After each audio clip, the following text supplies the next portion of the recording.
Welcome everybody to the Those Coffee People podcast, where we connect. Sorry, I'm gonna start that again. This is an example of where you can start again. Okay, okay, let's see. Welcome everybody to the Those Coffee People podcast, where we connect origin with destination. Today I'm your host Louisa, and I'm joined by Aris and Connor from Azahar Roast House. So Azahar is a young but growing roastery. We're gonna talk a little bit more about how they got started, the experiences that they got while sourcing, and also perhaps some challenges that they encountered. Aris and Connor, thank you very much for being here. Thanks Thank you. for having us.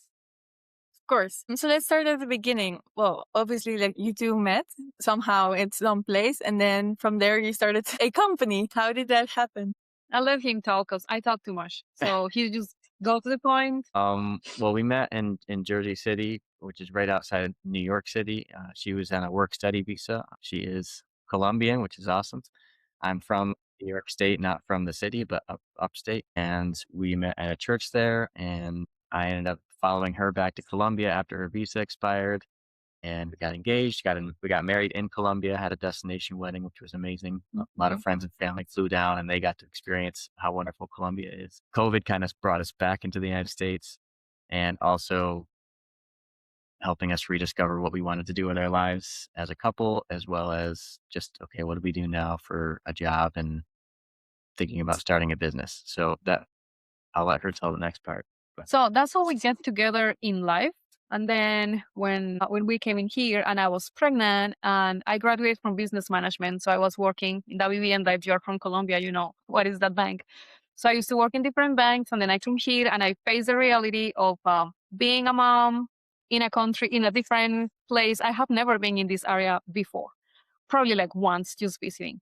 So there we start facing like the purpose of what is going to be life now that we are together. We are a young marriage couple, and he find a job, thanks God, in a good place in the area. But then I was still feeling that in my heart that I need something else to be working at and not just staying at home.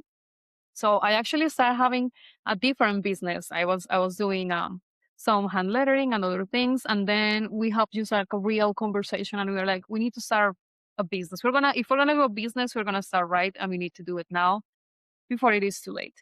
And we start just having just some ideas and thinking about. And I say to him, I want something that can bring me close to Colombia, that still makes my roots to be alive. And actually, it was his idea when he said, "What about coffee?" And I was like, "Of course, coffee. Coffee is absolutely like the main thing from Colombia, and we love coffee." His parents actually roast coffee too, so we have been loving coffee for a while. When he said that, it was like, "Please, that's it." So that's how we are getting into that. That sounds like quite a story. So you basically grew up with coffee roasters, or how did that? How did that? Yeah, I guess my father might call himself like a self-proclaimed coffee nerd, just an individual roaster, nothing too crazy, but big enough where like he would buy the 50 or the 75-pound bag and he'd find a few people that he knew that would help chip in for the big bag so that, he'd roast, some coffee for them too.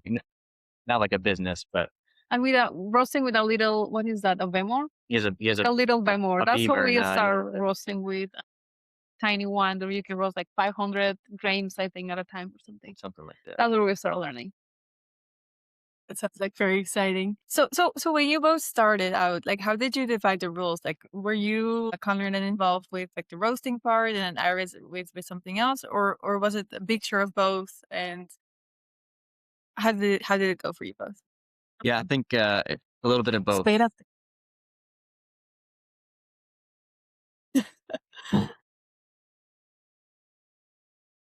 I'd say a little bit of a mix from the beginning because we're setting up a company here in the United States and in New York. I was able to help navigate paperwork side of things, the legal things of setting up a business and all those things. And she's always been vision oriented. So she's like, it could be this. We should be doing this. There's this great idea. And then I usually come in and like, um, bring in the details that make the vision a reality as much as I can. Um, And that's usually kind of how it plays out. And we both roast, we both source, we both do the homework, it, we do it all. And it usually just depends on the week, who's tag teaming on what, who's watching the kids, who's going to do the work. Cause it is right now a growing side hustle that's taking more and more of our time. But at the beginning, it wasn't too big of a lift. But now more and more, it's been okay. We might have to make a decision here at some point on what we're gonna do. Okay, so I will add something to that. Well, I will say that I'm always the one that have the good ideas, but I cannot develop them right because they are like out of expectation. So he's the one that bring my ideas like to reality and like to do all the boring things like paperwork and the numbers and like, and then he's like, yes, we can do it or no, we can do it. So it's like a good match about the rules of how it functions. But in the daily things, it's something very important. And maybe some of the people that is watching us is in the same situation where you have a family and this is just like a side business because he has a full-time job. So maybe some of the people that is watching can relate to that. Is like, I'm not ready to just be full-time with that. I don't need to balance properly to be at home. In my case, we have two girls. One is 5 years old and the other one is 18 months.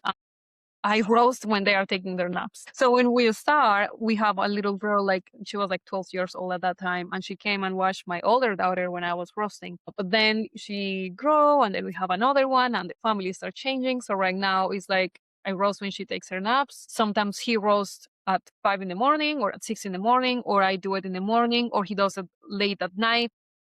It requires an effort from both sides to be good parents and to make the business work. So yeah, that's how it happens right now. I will say that I do most of the roasting when I can. Like I was pretty sick in December and part of this year, so he was the one doing it all. Thank you. And he is the one that communicates with people, like that create like new partnerships, I will say. I do create the partnerships face to face. And after that, he's the one that do everything online and texting and doing the real thing. I'm the social butterfly. And he's the one that makes the And I things just happen. type the email. And he types the emails. Sounds like a good partnership and good time and management as well with like the family and everything going on. Also, he's really in IT. So he does all the website things. Like it requires a lot just to have a website and to make it work as how you want it. So of course you pay a local company to do it and they are amazing. But the one that is always like thinking how we're gonna make these changes or everything, it's him. So he's like the IT part as well. Awesome. Was this also like, what did the early phase like teach you roughly like about roasting and running a business and well doing this together as a family? Say about roasting, before we even sold our first bag, we were taking a trip to Colombia, one to see family. Our oldest was 1.5 at the time, and her grandparents hadn't met her yet. So we went down to Colombia, and part of that trip, we hopped over to Armenia and we took a roasting course there, learned about it. We went and did some tours around Potato. some of the growing areas, some really intimate ones where we actually stayed the night and kind of got to Go be a and pick part of up the the whole coffee and process do and pick everything. coffee and do the start to finish thing just to understand it a little bit more. And then we did another roasting course in Bogota where her family is from too. So we were just doing the homework, and we're like, yeah, we could do this. This makes sense. Enjoyable. It's Like science, it's chemistry, it's all these fun things. And we kind of decided early on, being Colombian, let's make our niche. Let's see how far we can go just with Colombian coffee, because Colombia as a region, I mean, as a coffee region, has just such variety. And I don't think that we'll fully exhaust all the options just in Colombia. And so there's plenty of other good coffees around the world, but we're just a lot of it partial to Colombian coffee. So Fair enough. And I think it's also closer to home, right? Like it's more, you're that, from the country, so it feels more like you're drinking something that's also yeah, it helps fresh. us bring the story into the products too. Just it makes it feel more at home for us and helps us tell the story of home for other people. when I received the first palette from you guys and I see like the sleeve that it says like Colombia, like how does it say it? Like produced from Colombia or something like that, is like that feeling that you have bringing something from your own country into this. and it's just a feeling that it's amazing. Some I sort like of it. pride as well, right? Sure. Yeah, love, nostalgic too, a little bit. I bet, I bet. So when you were starting out, you mentioned you did a trip to, well, you did two roasting trips, basically, to learn more about roasting as well. How easy or difficult was that to apply, like, back home in New York State, where you guys are right now? It took us a solid 6 to 8 months between that time and when we actually sold our first bag because we needed to figure out what roaster we were going to get, how much we were going to invest into this, how much debt we were going to be willing to have, which we didn't. Thank God we We had can tell you a little bit we more had about some more of that that. Well, later. we'll go into the finances later, but getting the roaster, what do you call it? Like breaking in the roaster and trying coffees out, dialing in the roaster, finding out how much it can do, trying some different coffees out, and sourcing as a whole. It was that was a really hard part as well. So deciding on a roaster and then deciding where we're going to get our beans we went back and forth. We bought different things, tried different things out, and eventually landed on one sourcer who's wasn't those coffee people, but we've since come upon those coffee people, and we're happy to have. And I think it's necessary to have multiple sources, and we'll probably go into that a little bit more later too. Of course. So from the start, basically what I'm hearing is that sourcing, well, Colombian coffee has been very, very important to you, like in essence, something close to home. So when did you start deciding to go more to source more direct? I think for us, it was a question of volume. In the very beginning, we weren't, we were just starting out. Um, we didn't have the demands to get 100 pounds of coffee roasted in a month. So to order a pallet of coffee or to order direct and deal with shipping and the economics of what it takes to actually order direct from source, it didn't make sense for us at the time. Hand. And that's not bad. You just like get what it works at that moment. And then when the business start developing, you need to start finding better routes to find what your business really need. So at that point, we realize we need to have better prices. We need to make sure that the coffee is not gonna be. We need to make sure that like we're not gonna run out of the coffee. Like that, maybe they say like, oh no, we don't have more coffee, and then it's like, what we're gonna do now? So you start planning like a little bit big. Start thinking a little bit more in future, like knowing that what you're gonna start investing now is gonna bring you the return that you need probably soon. So I think that at that point when we just stop running with the daily little things and like roasting nonstop and everything, and we start seeing a big picture of like our business needs to go this way. There is when we decide that we needed to find a direct trade, because otherwise we're not gonna be. Wasn't going to be enough to just have like a little bit of coffee every month or a little bit of coffee every 2 weeks. You cannot just stay with the small things. If you want to grow big, you need to start like leaving the fear aside and just giving the step. Like, yeah, we can do that. And one thing more that really stopped me, because I tried before, but the shipping was so hard for me, like to understand the shipping. And I think I remember that at that time, some company says that I need, what is the name? The lift thing? To lift the pallet up or something? Yeah, that I need that, or that I need a place where a big truck could just like back up and put the coffee there. And I was like, I don't have that. I don't have any of those things. So I kind of like stopped looking because I was like, I cannot afford that yet. So then I found you guys, and all the process with the shipping itself was clear, and you guys take the time to explain us it could happen, and then we're like, oh, okay, so we can do it. So I'm so happy you said that, because for us it's so important, like for like smaller to medium-sized businesses to really start with like, thinking about going direct. That's not only for big quantities like container shipments or even big pallets, but that you can also just buy like some sacks from Colombia and that it can arrive directly to your door. And just like the easiness of it, let's say, of a complicated system, we just try to make it a little bit easier or more accessible for other people to also start and buy Colombian coffees, because I mean they're really Yeah. good. So yeah, let's go to the next question, which basically is more about like what direct trade also means to you. What is in essence like what you thought back then, for example, it meant, and how do you look at it now? I look at direct trade as sort of a symbol of being closer to what our vision was for the mission for the company to cultivate both our local community here as well as the Colombian community there. So the more direct we can get, the more we're cutting out, and with nothing against these other people, but it cuts out these other businesses that maybe aren't Colombian or aren't from our community, that we're trying to serve, at least not in our mission statement. And I think ultimately you have the opportunity.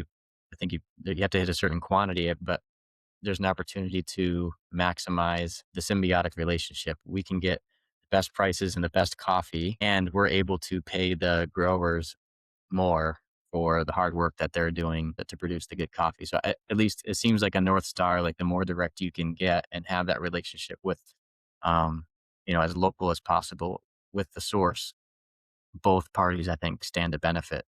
So again, in the beginning, we just didn't have the quantity for that. And the more that we grow, we want to grow more and more into those direct relationships and get closer and closer to the source with the farmers in Colombia so that we can be paying them what they should be getting paid for producing such good coffee, as well as, that win-win of we're getting good high quality coffee and we're cutting out a few processes and maybe we're getting better coffee for cheaper and they're getting paid more. It seems like everyone wins. I love that vision. I think that pretty much summarizes like it all. It's very important to, well, you can create more impact, let's say, by going more direct. I think that's basically like I totally agree. So what have you learned over time with like the sourcing from Colombia or from other sources, let's say like other importers or people in Colombia, and how has that changed your viewpoint on how sourcing really is? Two things that come to mind for me. One is, I would say, like cash flow, understanding cash flow better, which forced us to understand what's needed for us to make purchases and get the quantities that we need and have it benefit us most economically in the long run. And as we grow into sourcing more directly, it does change what we need to have in terms of cash on hand. And that's still a growing pain for us as we try to find that balance because it always seems like we're reinvesting and catching up and maybe we're overextending here and overextending there. And then it's like, we got to go, do we need to go take out a credit or do we have enough, can we get enough cash this next month? And so we're always struggling with that and it's a push and pull. So we've been learning about that quite a bit. And the second one would be I would put the big risk management label on it. So we want to have a stable product, one that obviously the consistency and flavor as much as you can. Obviously, every bean is different, every harvest is different. But generally, if we're selling we call it our classic roast, we want it to taste like the classic roast this year, Every next time. year, every time. So if someone pays for our specialty coffee, we want them to get that experience every time consistently. And if our source all of a sudden can't source us, and whether and that's a big problem. So risk management in terms of having enough stock on hand so that we're all of a sudden not out, but then learning about blending versus single origin. And if we have a blend of two or three different coffees and all of a sudden we can't get one, our flavor isn't going to change a ton if we have to change the ratio a little bit in our coffee that we're blending. So we're learning a little bit about that and we're making, I think, better coffees because of the blending that we're doing instead of single origin, and it's mitigating some of that risk for us. Yeah, I will say that it's like your recipe. When you're roasting coffee, you have your own recipe. And as any recipe, if you're selling something, you want that recipe to taste the same every time.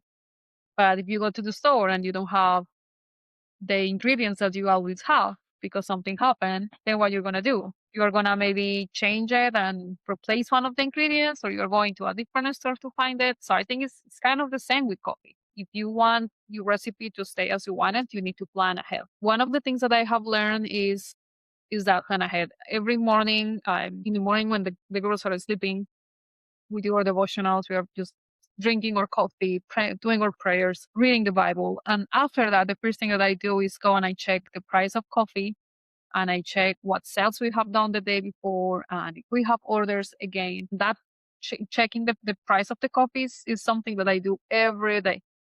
Not only check the price of the coffee, but like what is the graphic that is happening, like in the last 20. Like, what's the C price trend and that? Yeah, like I don't remember right now. I can show you my phone. But I check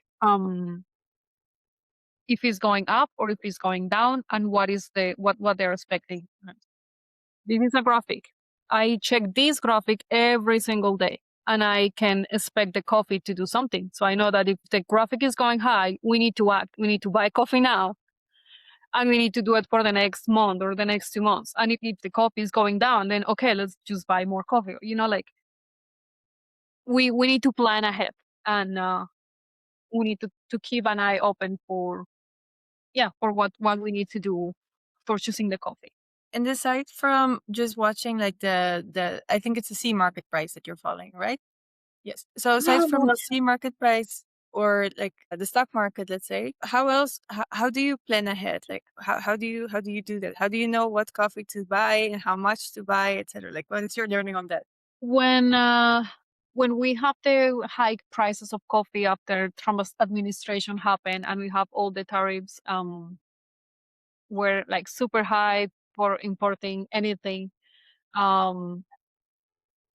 we that was like we need to do something, and I think that's when we buy a bunch of coffee before the tariff.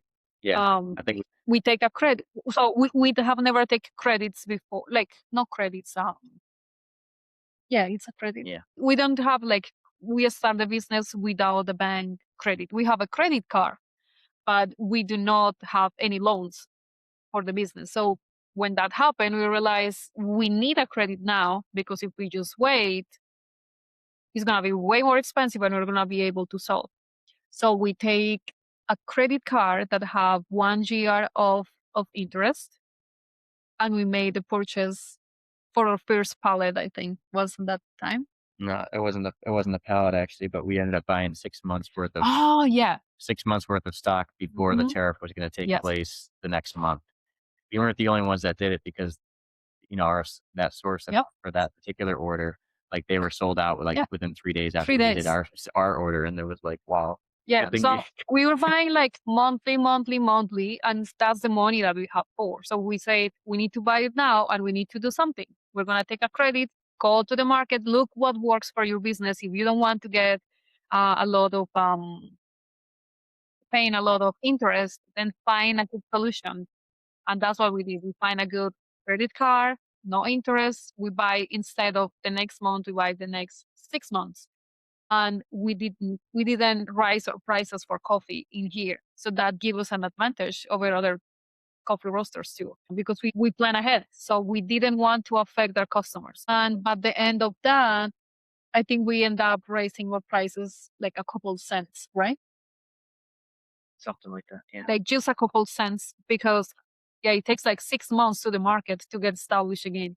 So we barely make it at the end of the 6 months, but we did. So yeah, I think that's very well, very, very good. Like we always tell our clients also to go and plan ahead, so we can also like always have like more security also with the farmers, to tell them like how much they are going to get, how much we would be needing, etc. And then set a price, of course, that benefits both of us. So like hearing that our clients also do that is like very, very rewarding, I think, because it's not only good for like the business itself, it's also good for the people you serve. It's also good for like the people you source from. Like I think it benefits everyone in the whole supply chain, if I could say it like that. So it's a very big compliment to both of you running this business. Just because we think about it and we say we do it doesn't mean we always do it. Well, it comes with it's practice and error, you know what I mean? Like you just go as you go. Yeah. So what has so take us a little bit through your sourcing journey. What has been like an experience in sourcing coffee from Colombia so far? Like with us as a supplier, but also with other suppliers, how has this been for you with that sourcing part? You got this one, man. I'm thinking. Taking some time to think. I will say that it's not that complicated. The biggest thing is your fear to give the step of just buying it. So once you let go of that, that's it. I see it that way. But he is the one that thinks things better. I'm just like, take the risk and I do it. So I don't know if you have something. Yeah, I don't know if this answers the question, but we're trying to balance, I think, types of sources. So there's another source that we have that is stateside, and the price per coffee, there's extra margins that are worked in on it. But what we do know is if we order from them, we can get we can get a box of coffee or multiple boxes within a week. And so that for us, like if we need coffee in a pinch because we didn't plan well or because all of a The sudden, market change, something's sales. happening, we can get coffee quickly. And so it's been nice to have somebody like that in our back pocket. And now, we've having worked with those coffee people a little bit more, and we ordered our first full pallet of coffee with you guys, which is awesome. If we're still in the works of trying to understand what the new normal is going to be for us in terms of frequency of pallets that we're ordering, how much is going to be on them, or multiple pallets, or whatever it's going to be. And again, dialing in our recipes and dialing in our order amounts, projecting for a 6 months, 6 months worth of demand, knowing again when you're ordering direct versus somebody that's already stateside and reselling things that have already made it stateside, the shipping obviously is a process, and you've got customs and you've got all these factors that you can't control. So, and this isn't to knock those coffee people, but if we order from those coffee people, it's not going to be within 1 week, and that's just the nature of the business. Just balancing those types of risks. One thing more, and that comes before you decide to buy the coffee and to do the direct trade and the sourcing is.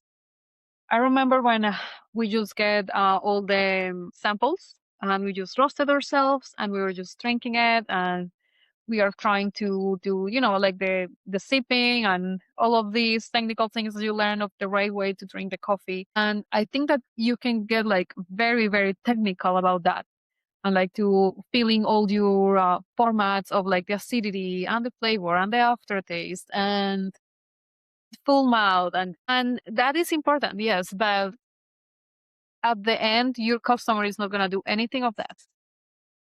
People just drink the coffee and they don't think if it is aftertaste and if it is bitter and if it's the right acidity on it. They just drink it and they like it or they don't. So I think that is important too when you are doing the sourcing and then you are just getting your samples. Drink it like with other people that they don't know anything about coffee. The only thing that they know is that they like coffee and they drink it and they like it or they don't. That's important too. Like to keep it real and know like that wasn't that like too theory and like too square. Just like be more real with other people. And if you think that one of the coffees that you want to bring doesn't have the right specific thing, just drink it with other people and get their opinions. Maybe you're gonna find something else, and that can change what you're gonna bring. Maybe for the price or the amount. I don't know. Yeah, that's also what we always tell our customers. Like a coffee that you might enjoy very, very much is something that perhaps your customers will not even like look at. Yeah. You know what I mean? They would not even consider that coffee. So it's always good Yeah.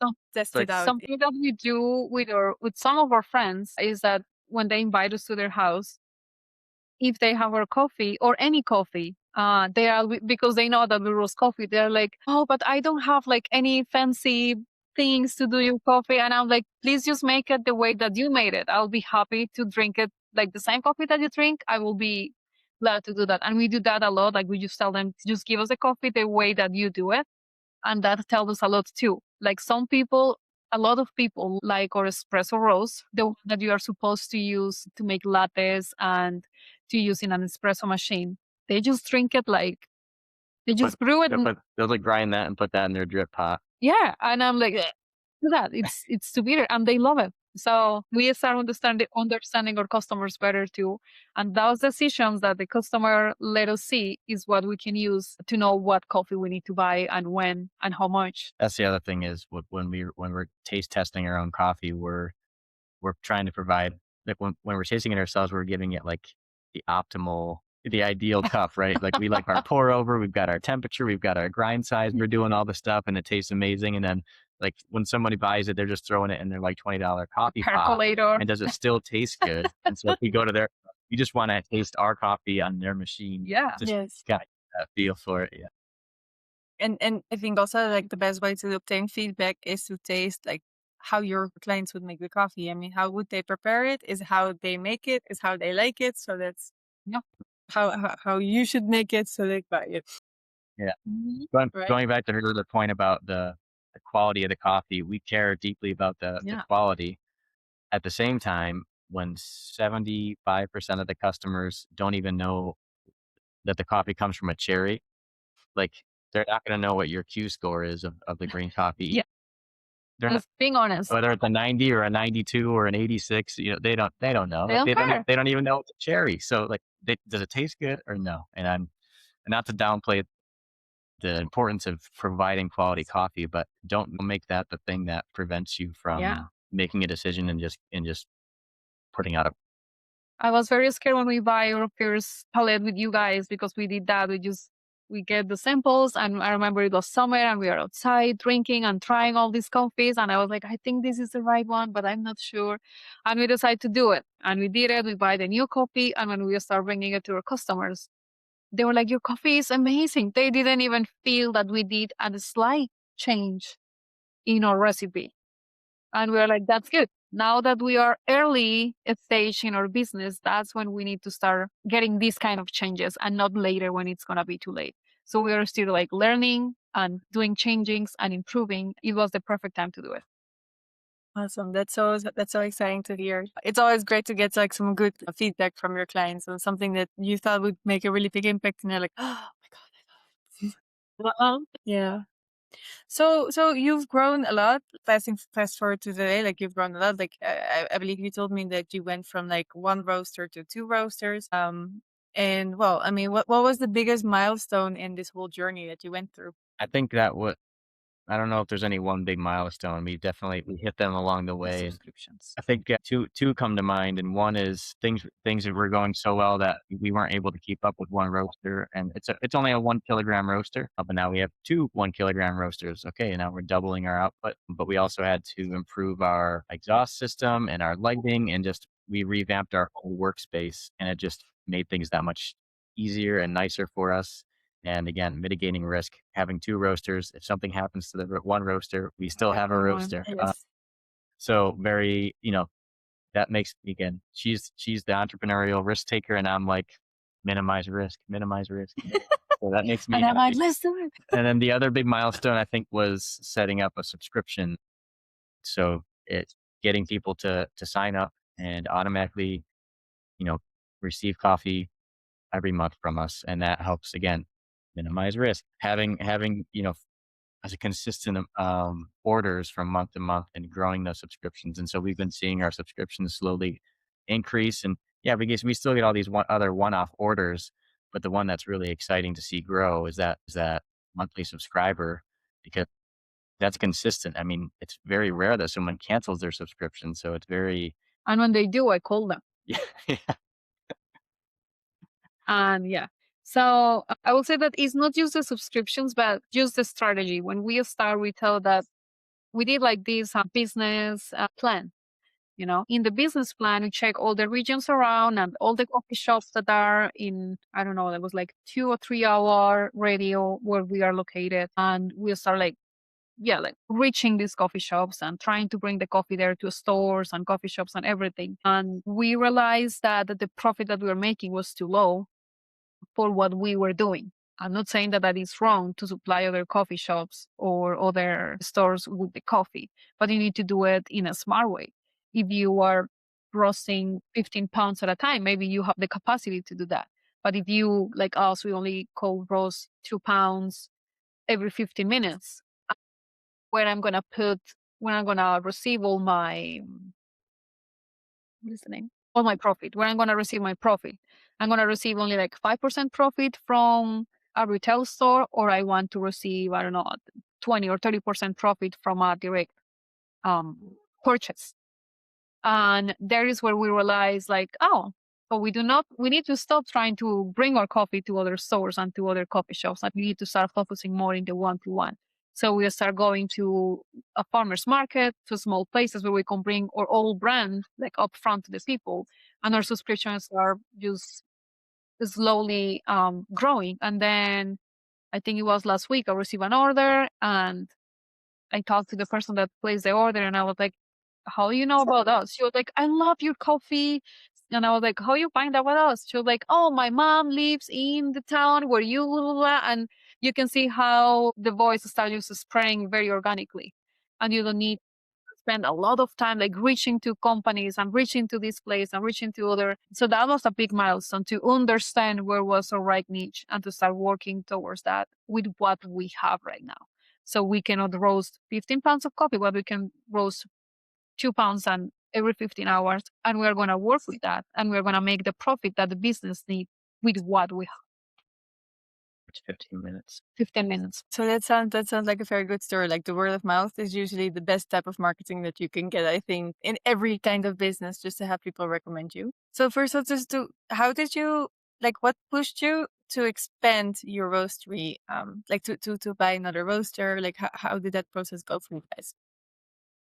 I think it was mostly that we have more orders and we could not keep up with the orders and roasting just one batch at a time. We start having some issues with one of the roaster, like no issues, just like, oh, we need to buy a new part and the part takes 3 days to arrive. What are we going to do? Or, oh no, we don't have that part in here. We need to bring it from this other place and it takes a week. And we're like, okay, so what are we going to do? So getting another roaster can minimize the complications because the customer doesn't care about that we need to solve on our own. So getting a second roaster just help us to have a plan B, and it help us to keep up with the demand that we were receiving for coffee. We haven't changed to a big roaster yet because in order to do that will be like a big expansion. We're gonna need to hire someone, and our roasting room is in our property. So it's like in a different little building in our property. So if we want to hire people, we need to put a bathroom in that property and to make it like, it's not just to buy a 15 or a 5 pounds kilogram. Blah, blah, blah, blah. It's not just to buy a 5 pounds roaster or a 15 pounds roasters. It's like to upgrade everything. And then we need to think, we want to do it here or we want to do it in a different place and to put a coffee shop around. So that's the main reason why we haven't decided like, yes, we're going big to a big roaster. We just grow slow. We see this like a marathon. We don't need to do everything now, especially if we want to keep sanity normal. Yeah, you can grow slowly. You don't need to do everything at once.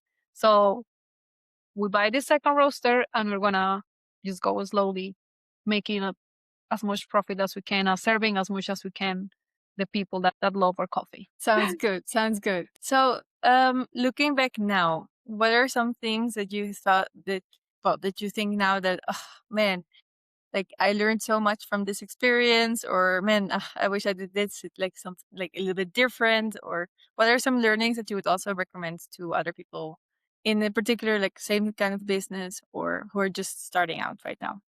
I think the biggest one would be having more than one source. And even if you don't think that you need to, or that you have a really good source now, uh, I think diversifying is important and planning for that. Because we did have a couple close calls or some run-ins where we had to get really uncomfortable because we hadn't planned ahead.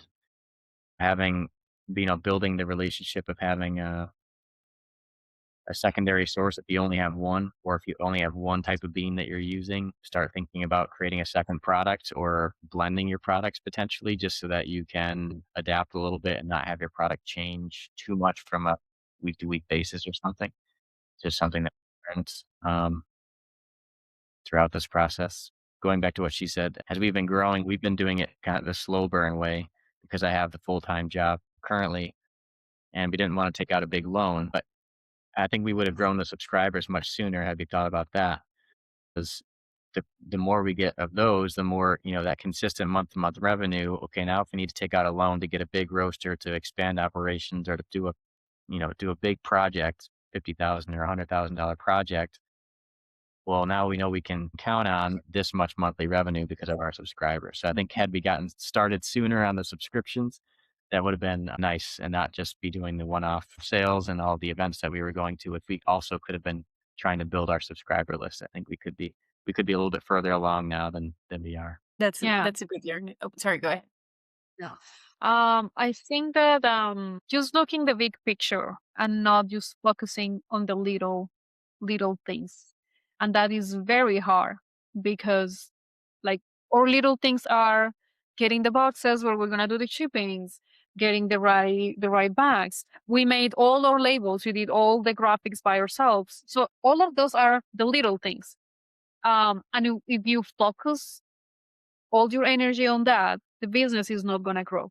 But having someone that can just focus on the little so you can plan on big, it can be a big step. But if you really want your business to grow, you need to do it. You need to delegate and you need to, yeah, let people come into your business. And I think we're going to that part soon where we can start delegating one of the little so we can focus on the big picture of the business. That in one side. And in the other one is to don't rush it. Don't rush the process. If you want to get a loan and to make everything right now, you need to commit yourself to that. But if you want to do it organically and you want to do it slow because maybe a coffee roaster is not your only priority, maybe you have other priorities like family, dating, or don't rush it.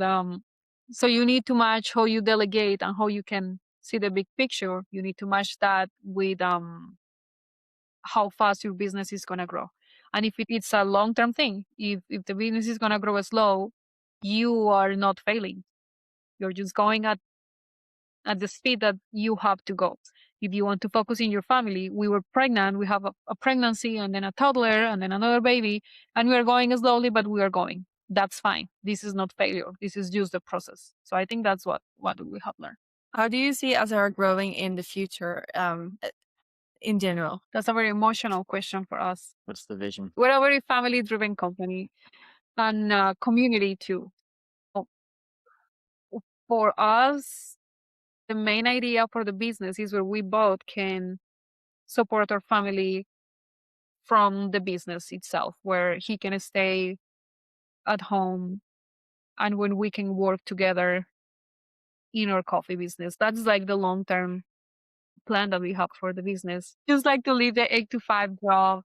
It's a big step, but in the long term, that's what we want, that the coffee can support us and can support other families. Like for us to know that our business can be able to bring food to baristas, to other coffee roasters, to other people working with us, that is amazing. It's just what we want. We want to love others. We want to love our family, and that's the long plan. So that's like the dream. And now talking about more reality, I'll let you. The next steps for growth for us, I think, Yes.